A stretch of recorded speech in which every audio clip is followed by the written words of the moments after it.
So what are we going to do for the intro? I don't know, do something. Like, I always do something. What can you do? I can do a lot of things. Like, what can you do? I could like rap and stuff. I can do the splits. I can't do the splits. Actually, working on the splits. What can you do for this moment right now? Never mind the moment. We're just going back into what I can do. You're watching MMA TV.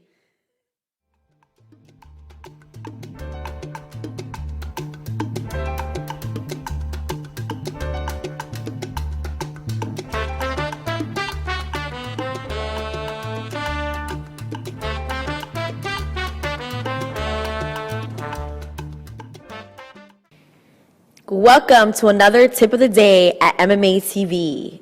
What are we going to talk about today? We are going to talk about a variation of a movement that's actually very commonly led.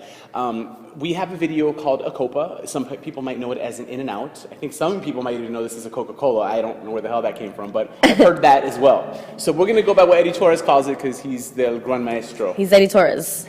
El Gran Maestro. So here's what's going to happen, guys. In a regular Copa, if you haven't seen our video, go back and watch it. In a Copa, we bring our girl in, bam, we usually take her back out to the left, yeah? So, in this case, what we want to do, there's actually two variations that can happen here. Now, this video is going to be a little bit more full-featured than we originally planned, because what's going to happen is, guys, we want to understand that this movement is an interruption of this movement.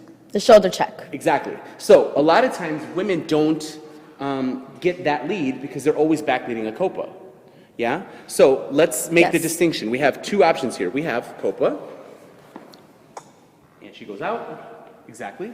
Or we have shoulder check, and she goes out in the opposite direction. Any tips on that about how to follow it? Again, ladies, if you watched our other episode about direction versus rotation, it's the same idea about creating that sensitivity to the lead, and also just plainly not assuming what the move is going to be. So yes, it is a common move, the Copa. This happens a lot, social dancing, Copa, all the time, okay? But, you know, once in a while, you want to be ready for something that may seem like you're going into a Copa, but is actually going to be a shoulder check. So in this case, you want to just let him complete the movement, because right here, at this point, at the Copa, you still have to do another quarter turn to finish the shoulder check. Okay, so if you're going to resist it, then it's going to be a very rough type of moment in the dance, as opposed to just being sensitive, allowing him to take you into a finish the move, into the shoulder check, and then continue with the next thing. So you would just want to be really sensitive to the idea of where is he taking you and allowing him and yourself to finish the movement. This actually ties in really nicely with the previous video that we made regarding direction and rotation, because that's exactly what's happening here. In a Copa, I'm pulling her into a directional lead, versus in a shoulder check, I'm pulling her into a rotational lead. Mm-hmm. And that's how we're making the distinction as the lead. Yeah?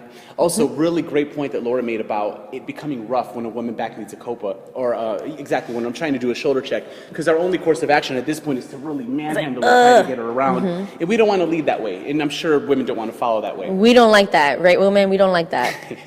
So guys, that's the tip of the day. Now, real quick, to piggyback off of that idea, we're going to do one more baby thing, and then we're going to call it a day. As we're doing that, Laura made a great point about we're here. In this case, she's on her right leg. She can basically go in any direction on this leg. Mm-hmm. So I can also take her in the opposite direction and make it what's pretty much going to be an outside turn.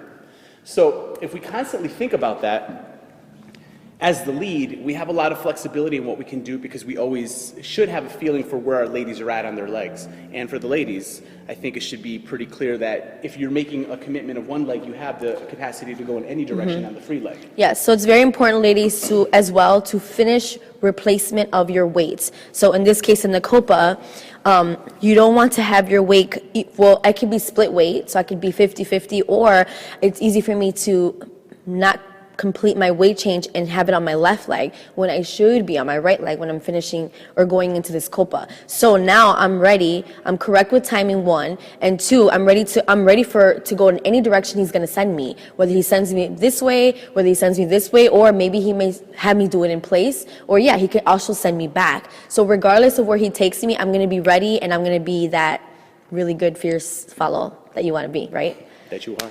That I am, and that you are too. So guys, we hope you found that helpful. Go back and watch it. There's a lot of interesting nuggets in that, in what we just talked about. So make sure that you are able to not only lead that, but also follow it as well. Yes, so thanks for watching today's tip of the day. Make sure you like this video and share it with the world.